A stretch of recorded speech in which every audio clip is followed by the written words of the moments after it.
Los errores de medicación constituyen las principales causas de daños evitables en nuestro sistema de salud. Los eventos adversos en conjunto, que son un tema cada vez más importante a considerar en la calidad de atención, los errores de medicación explican hasta un 50% de estos. En Estados Unidos se ha calculado que anualmente mueren 7.000 pacientes entre adultos y niños debido a los errores de medicación. Se considera que se produce daño a alrededor de 1.300.000 personas. En el Reino Unido y en Estados Unidos se notifican aproximadamente que el 1.5% de las prescripciones involucran un error de medicación. Se ha calculado que estos errores generan un costo adicional de 42.000 millones de dólares en el gasto sanitario mundial. Y en América Latina, sobre todo en los hospitales de los países de ingresos bajos y medianos, donde hay más deficiencias y más dificultades, hay mayor prevalencia de estos errores de medicación. Se calcula también de parte de la OMS que se han podido producir, por ejemplo, en 2023, 134 millones de eventos adversos y 2.6 millones de fallecimientos al año. Definición. Un error de medicación es cualquier incidente prevenible relacionado a la utilización inapropiada del medicamento, tanto por el personal de salud como también por los padres o cuidadores. Y esto puede causar daño al niño. Pueden ocurrir en cualquier fase del uso.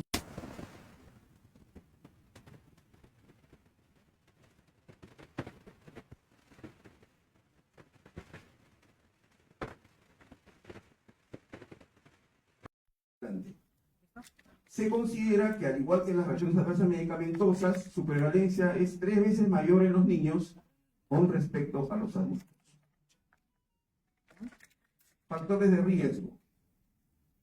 En principio, la pediatría se dedica al ser humano en crecimiento y desarrollo, y esto involucra, a nivel farmacológico, cambios fundamentales en la farmacocinética y farmacodinamia de la acción del fármaco en el organismo, principalmente por la maduración de las funciones hepática y renal encargadas del metabolismo de los fármacos.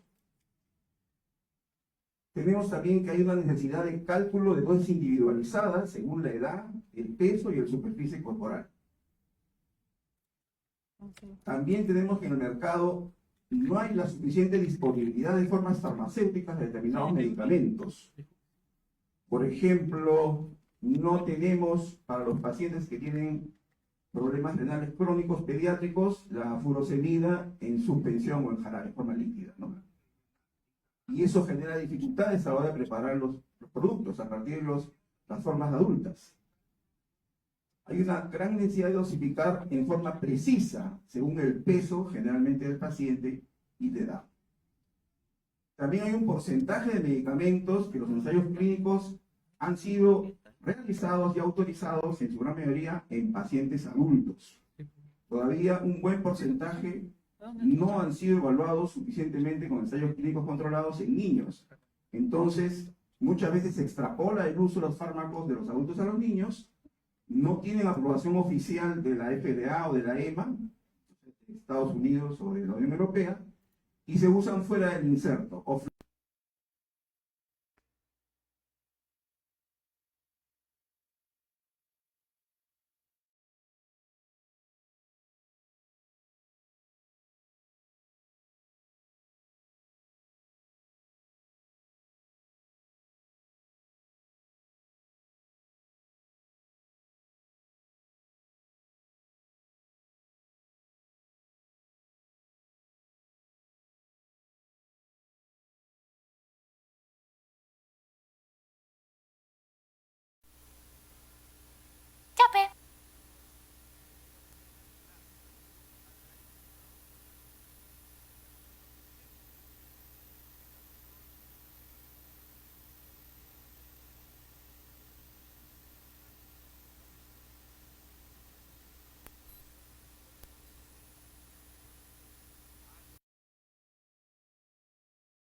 Vamos a ver ejemplos posteriormente. Y también tenemos un factor causal, es usar los medicamentos en su nombre con prefijos, tanto en letras, números o sufijos, abusando de las abreviaturas. Y otro problema muy frecuente, la escritura ilegible del médico. Algunos colegas necesitan regresar a la secundaria para destreza escritura. Seguimos el uso de abreviaturas inapropiadas.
La tabla vemos los errores de medicación en total, con daño y sin daño, y en las filas por grupo etario, ¿no? Se ve aquí que predominantemente se producen en los preescolares, con casi un 58% de los errores, seguido por los lactantes y los escolares con 19%. Y en un tercer escalón, los adolescentes y los neonatos. Aquí en lo que es la categoría de gravedad y según fase del proceso de prescripción. Aquí en rojo vemos que el 66% de estos errores identificados fueron en la fase de prescripción, o sea, responsabilidad del médico, las 2/3 partes. Luego viene el problema de la automedicación, 16%, fallas en la administración por la familia o por el cuidador, 34%, 15%, educación al paciente, 9%. Y en relación a los daños, también vemos que el 65% de los daños se produjeron, 67%, perdón, se produjeron por la prescripción. O sea, las 2/3 partes de los errores de medicación son causados por los médicos durante su prescripción. Aquí vemos los tipos de errores y también en la parte superior en rojo todo lo que tiene que ver con la prescripción. Dosis incorrecta, sea dosis menor o dosis mayor, 51%. Medicamento erróneo o prescripción inadecuada, 47%. Donde están los medicamentos innecesarios, los medicamentos no apropiados para el diagnóstico, los medicamentos no apropiados para el paciente. Los demás ya son errores por parte del resto de personal de salud, ¿no? Ahora nos interesa ver el tema de nuestra responsabilidad como médicos. Los grupos farmacoterapéuticos involucrados, en primer lugar, 55% los antiinfecciosos. En un segundo escalón, los del sistema respiratorio y sistema nervioso. Los antiinfecciosos también provocaron el 63% de los daños en estos casos, ¿no? Con el uso de antiinfecciosos. Entonces vemos aquí, en conclusión, los errores de medicación se producen en la prescripción, en la automedicación y en la administración. Mayor frecuencia en preescolares, del mismo modo en prescripción, y mayor frecuencia con el grupo terapéutico de los antiinfecciosos. Se encontró que generaban daño en la tercera parte de los pacientes con errores de medicación. Se recomienda desarrollar prácticas seguras e identificar los errores encontrados y sus causas subyacentes para contribuir a mejorar la calidad de atención y seguridad de los pacientes. Ahora pasamos a ejemplos penosos. Error fatal de prescripción, ocurrido en un hospital norteamericano en 1999. Una lactante mujer de 9 meses fue operada quirúrgicamente y en el posoperatorio, después de recibir morfina, 5 miligramos intravenoso, 2 dosis en 2 horas, muere. Había recibido 10 veces la dosis apropiada. Le correspondía solo 0.5 miligramos intravenoso. ¿Qué fue lo que pasó? El cirujano prescribió la morfina 0.5 miligramos, omitió el 0. El farmacéutico, al momento de dispensar, omite el punto, 5 miligramos. Y la enfermera administra los 5 miligramos. O sea, es un error de toda la cadena del proceso de atención, pero originado por la atención médica.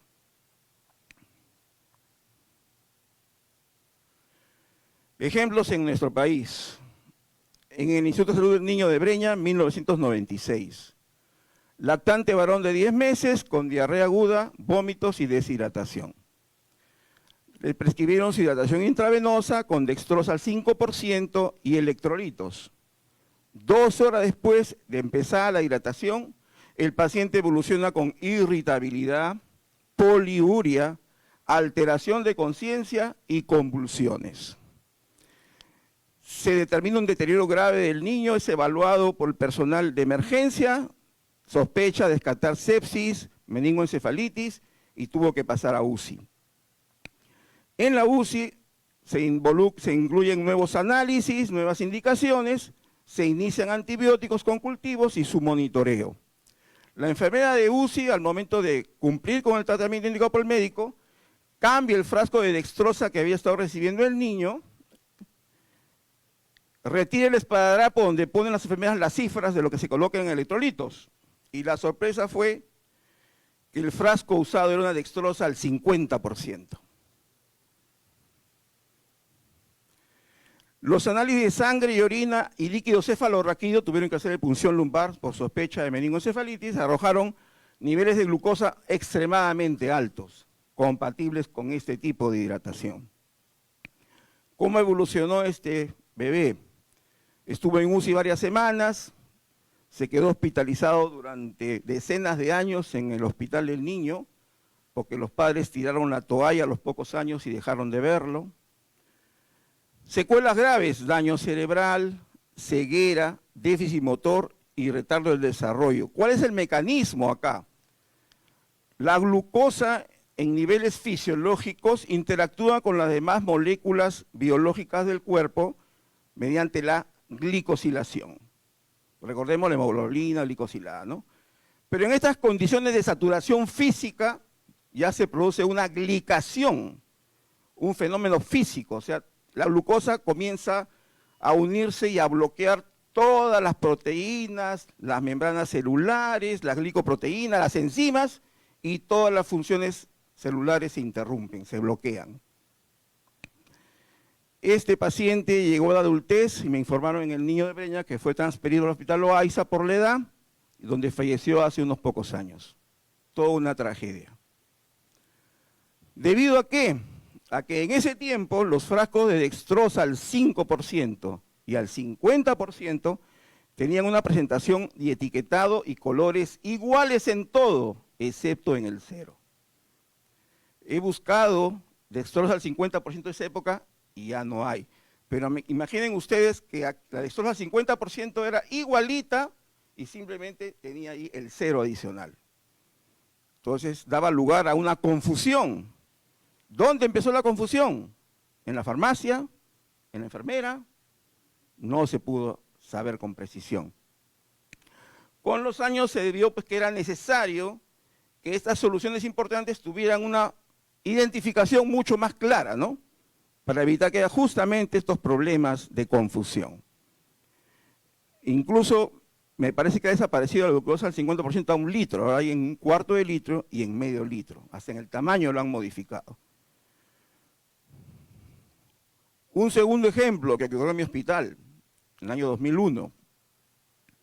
Niña de 2 años internada con diagnóstico de celulitis abscedada en el cuello. Tratamiento, oxacilina intravenosa. Y el tercer día de tratamiento en su 11ª dosis, domingo 6 de la mañana, la enfermera administra el fármaco y describe en su parte, paciente grita, pierde conciencia y pierde funciones vitales. Paro cardiorrespiratorio inmediato prácticamente. De inmediato llaman y acuden el médico de UCE y el jefe de guardia. Felizmente que el jefe de guardia también era intensivista en ese día. Entonces, entre los dos la atendieron a la paciente. Al examen clínico en su población no encontraron signos de shock anafiláctico, no había edemas, no había urticaria, de frente paro cardiorrespiratorio. Le hacen reanimación cardiopulmonar avanzada durante 20 minutos, no hay respuesta, pero el jefe de guardia dice, esta niña no ha tenido previamente ninguna cosa grave, sigamos, hay que tratar de lo que podamos recuperarla. Recién recupera a los 40 minutos las funciones vitales.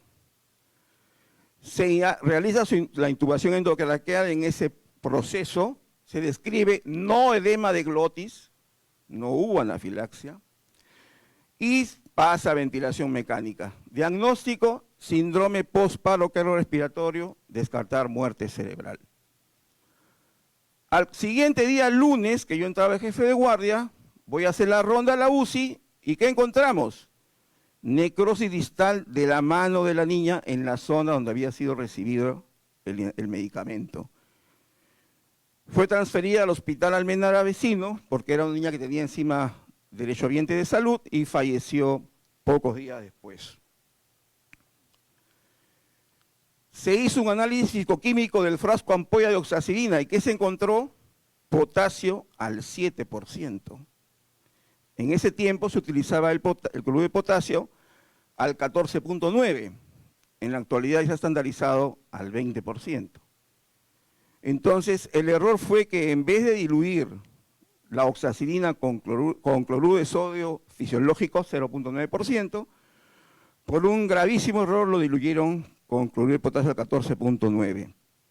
Medicamento considerado de muy alto riesgo, puede ser letal usado incorrectamente, que genera en el organismo esclerosis vascular, necrosis tisular y paro cardíaco en asistolia.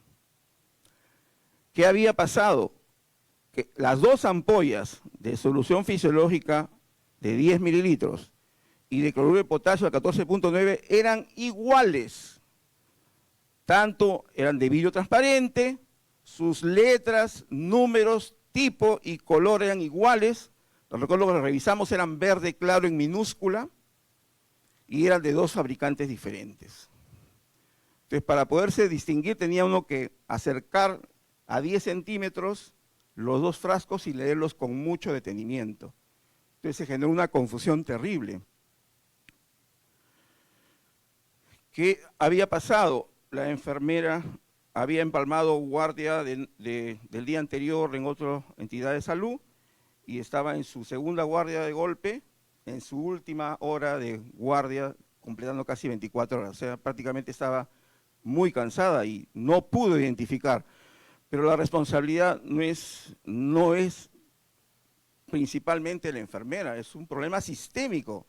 Los que han evaluado este tipo de tragedias que han ocurrido en el mundo dicen que el personal de salud que se involucra acá es como una víctima, porque prácticamente ha sido una trampa, que los 2 medicamentos, uno el de alto riesgo, muy similar o parecido a otro que se usa habitualmente. Aquí vemos este ejemplo, ¿no? Acá en estas fotografías hay fármacos de igual presentación en el aspecto, color, tipo de letra, pero son diferentes. Entonces obliga a la enfermera a estar, y al farmacéutico, a estar revisando con detenimiento a distancia corta para darse cuenta que no se va a equivocar, ¿no? Acá hay una imagen de una necrosis distal. Esto fue en toda la mano, a partir del un poquito el tercio inferior del antebrazo de la niña, así la necrosis distal así total, ¿no? Que es lo que se describe lamentablemente con este producto a tan alta concentración. Bueno, volviendo a lo común de siempre, ¿no? En España, el año pasado en diciembre, sacaron una alerta con el riesgo de sobredosis accidental con el paracetamol. ¿Por qué? Porque se estaban confundiendo formas de presentación con concentraciones diferentes. Y de eso vamos a dar un ejemplo. Entonces han notificado también en misma España errores de medicación por usar en diferente concentración. Sobre todo en los pacientes de poblaciones migrantes que vienen de sus países de origen con sus fármacos de diferente concentración.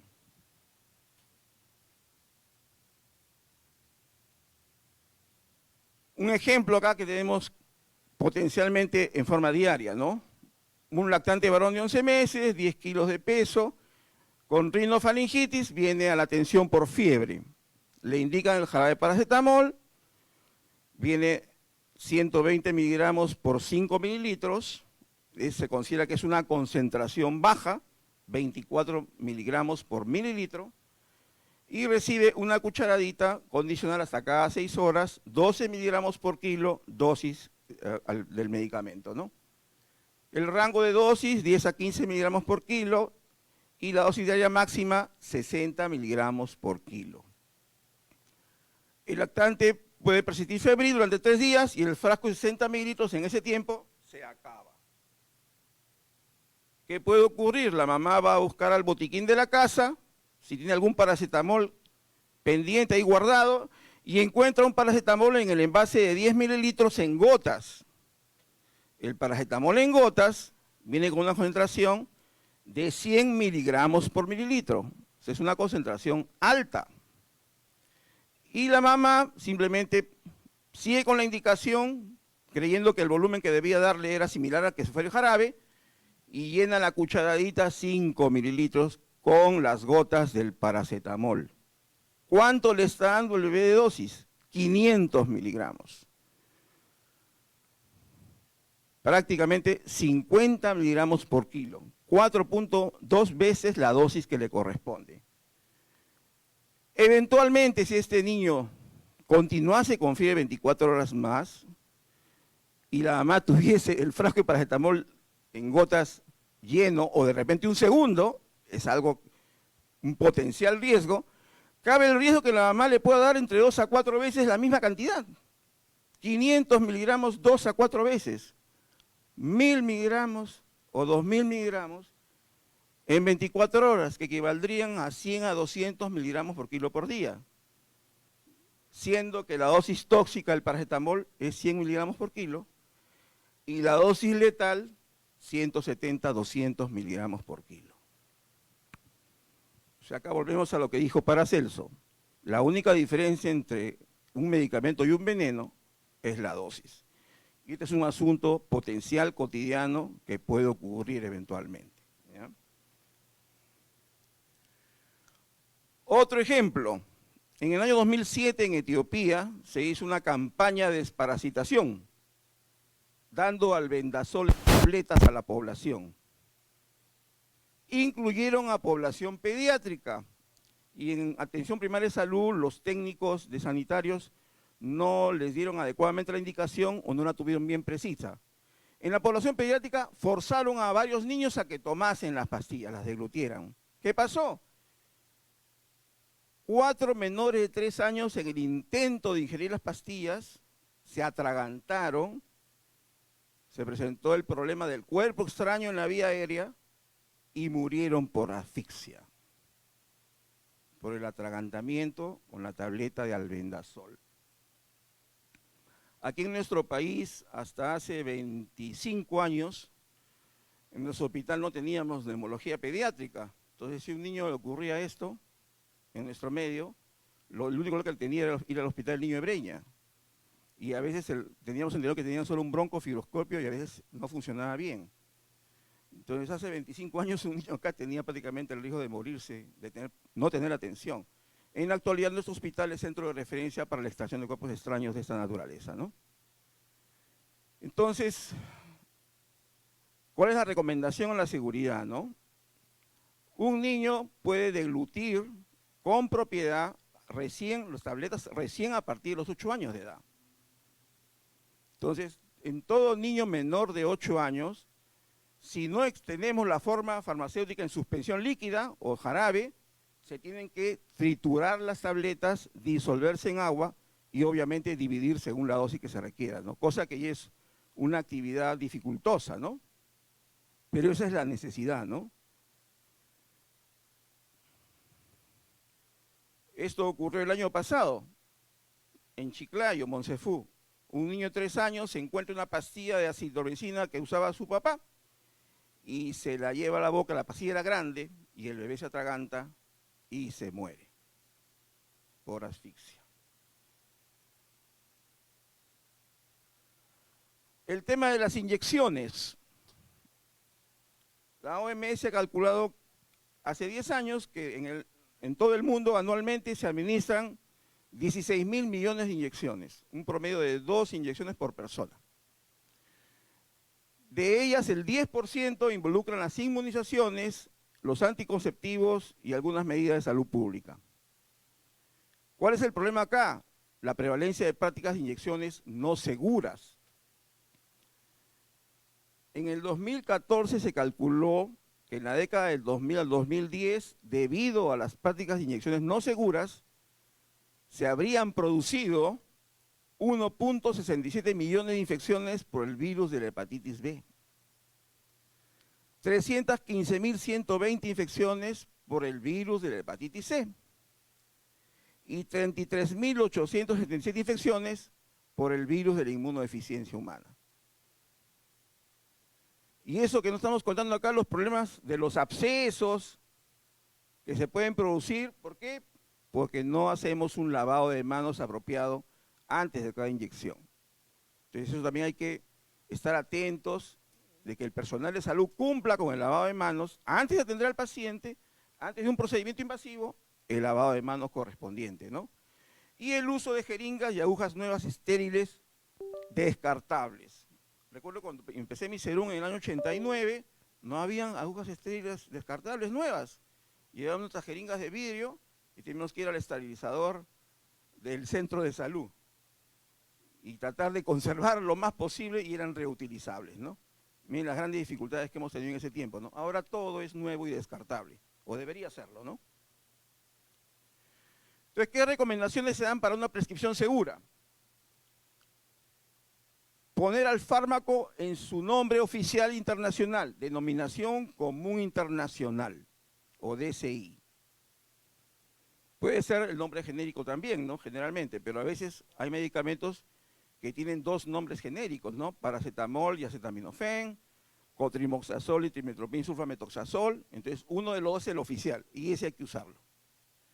Evitar uso de nombres comerciales ni envases comerciales. ¿Por qué? A nivel de DCI, la mayoría de petitores farmacológicos internacionales llegan a alrededor de 800 medicamentos. Ya, pongámosle 1000 medicamentos. Como DCI, si incorporáramos los nombres comerciales, esto se multiplicaría por 20 o por 30, 20.000 o 30.000 medicamentos. Imagínense 20 o 30 veces más se multiplica las presentaciones, las confusiones, las dificultades de identificación, los problemas de abastecimiento en las farmacias, etcétera, etcétera, etcétera. Los mayores costos, etcétera, ¿no? Los nombres y cifras claramente legibles, usar claramente, poner bien claramente el punto decimal. No abreviaturas, no prefijos ni sufijos, y tener bien claro cuándo poner el 0 a la izquierda, 0.5 miligramos. Y también en los hospitales hay medicamentos que usan en dosis menores, diferenciar bien lo que son miligramos de microgramos en su simbología. Verificar siempre el peso actual del niño. Tener la calculadora para hacer los cálculos seguros de dosis y corroborar 2 veces el cálculo realizado. Generalmente es en miligramos por kilo.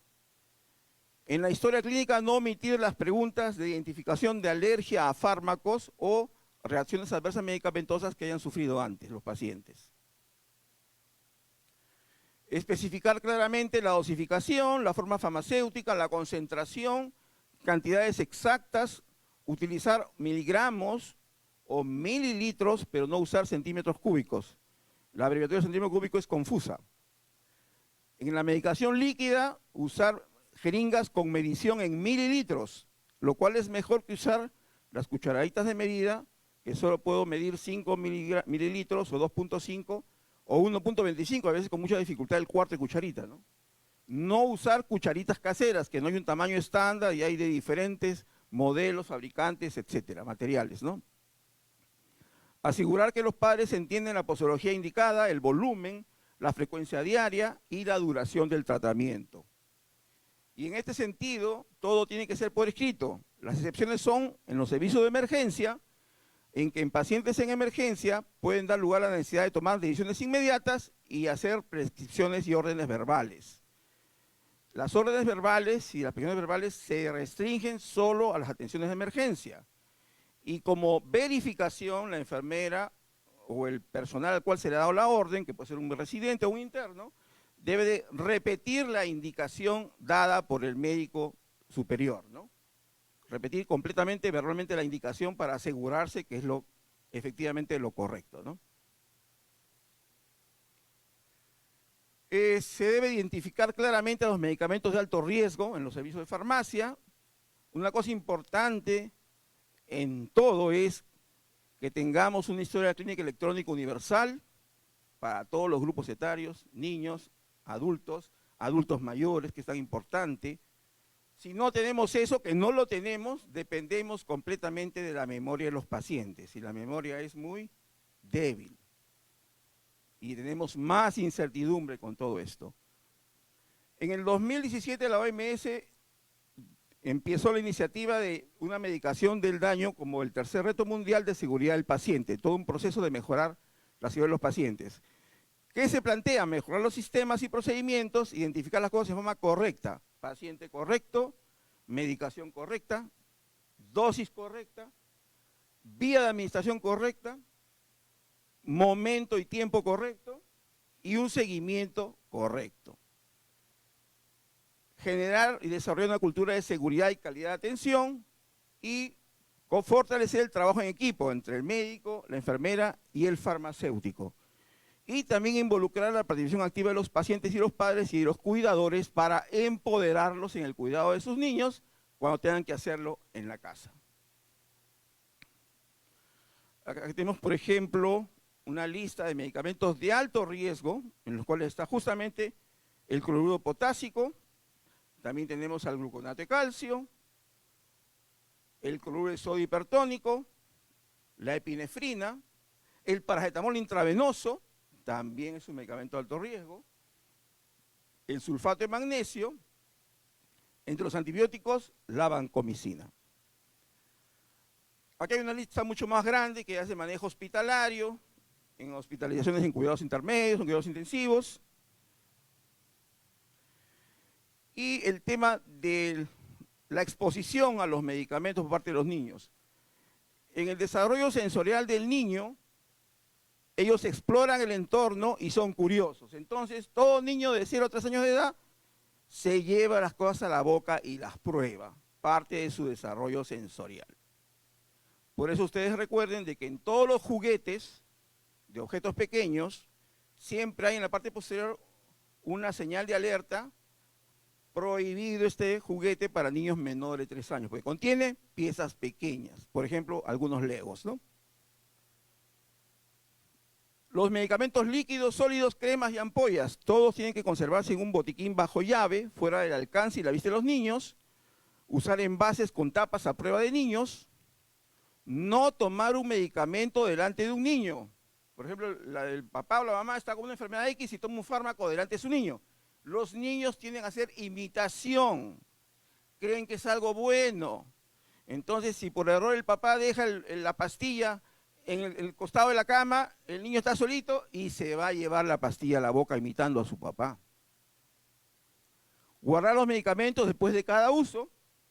No llamar caramelos a los medicamentos o a las vitaminas o el fármaco que sea. No, que esto es algo rico, que te va a hacer bien, que por aquí, que por allá. No metamos la pata. Y eliminar los medicamentos viejos o vencidos. Ya el concepto de seguridad del paciente, la 10ª parte de pacientes puede sufrir un daño al recibir una atención de salud, producto del cual 3 millones de personas al año fallecen. Es un cálculo de la OMS, ¿no?